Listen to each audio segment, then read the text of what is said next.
Hi friends, అంతా ఎలా ఉన్నారు? ప్లీజ్ లైక్ చేయండి, సబ్స్క్రైబ్ చేయండి. హాసిని నిర్ణయం తీసుకుంది మళ్ళీ ఋషిని కలవడం అస్సలు అవసరం లేదని.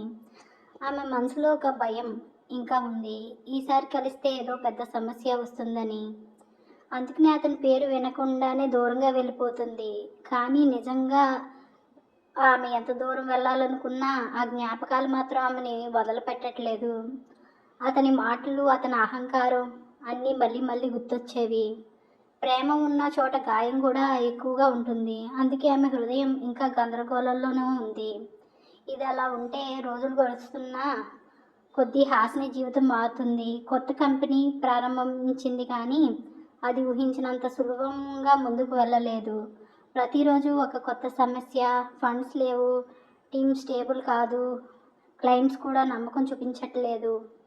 అన్నీ ఒకసారిగా భారంగా మారిపోయాయి. ఆమె కష్టపడుతుంది కానీ ఫలితం కనిపించడం లేదు. కొన్నిసార్లు ఆగిపోవాలనిపించింది, కానీ ఆమె స్వభావం అలాంటిది కాదు. పడిపోవటే మళ్ళీ లేవడమే ఆమె స్టైల్.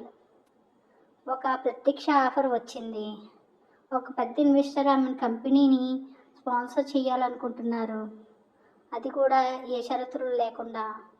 ఈ ఆశనికి షాక్లా అనిపించింది. ఎవరా వ్యక్తి, ఎందుకు ఇలా సహాయం చేస్తున్నారు? డైరెక్ట్గా మీట్ అవ్వలేదు.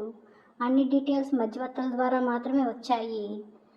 కానీ ఒక విషయం మాత్రం క్లియర్. ఆ ఇన్వెస్టర్ ఒక యంగ్ డైనమిక్ ఉమెన్.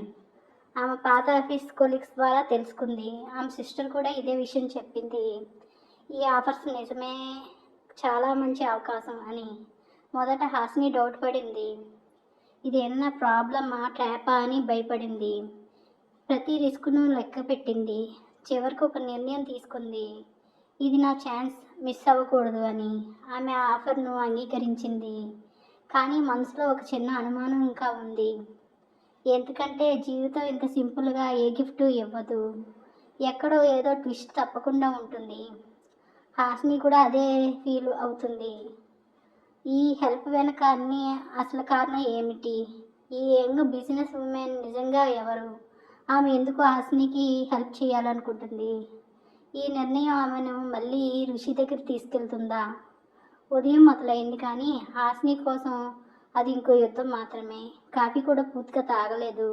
అప్పటికే calls, meeting, deadlines. Laptop open చేసేలోపే 3 సార్లు ఫోన్ మోగింది. టీం ఎదురు చూస్తున్నారు. క్లయింట్స్ ప్రెజర్ పెరిగింది. టైం ఎక్కడికో పోతుంది. ఆమె అక్కడే ఆగినట్లుగా అనిపిస్తుంది.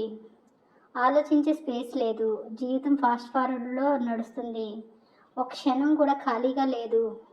ఒక్క బ్రీత్ కూడా రిలాక్స్గా లేదు. పని పని. ఆమె మైండ్ పూర్తిగా బిజీ అయిపోయింది. గతం గురించిన ఆలోచనలు కూడా ఆమెకు గుర్తు రావట్లేదు. అది ఆమెకు కొంచెం రిలీఫ్గా అనిపించింది. ఇది మంచిదే అనుకుంది. డిస్టెన్స్ పెరిగితే పెయిన్ తగ్గుతుంది. ఇది ఆమె లాజిక్, ఇది ఆమె డెసిషన్. కానీ అది నిజం కాదు.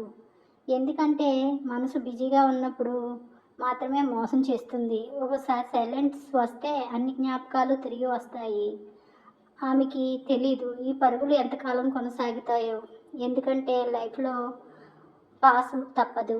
ఆ పాస్ వచ్చినప్పుడు ఆమె నిజంగా ఏం ఫీల్ అవుతుందో బయటపడుతుంది. అక్కడ అసలు కాన్ఫ్లిక్ట్ మొదలవుతుంది. అక్కడే ఆమె తప్పించుకుంటుంది, మళ్ళీ ఎదురవుతుంది.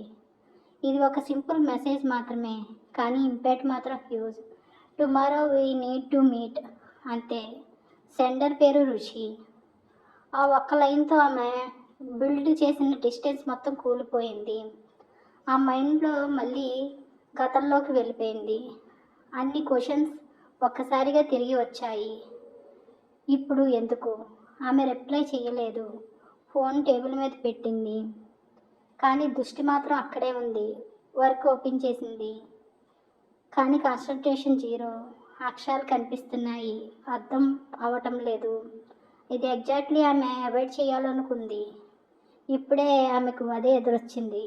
ఆమెకు తెలుసు ఈ మీటింగ్ సింపుల్ కాదని. ఇది ఏదో ఛాన్స్ చేంజ్ చేస్తుందని.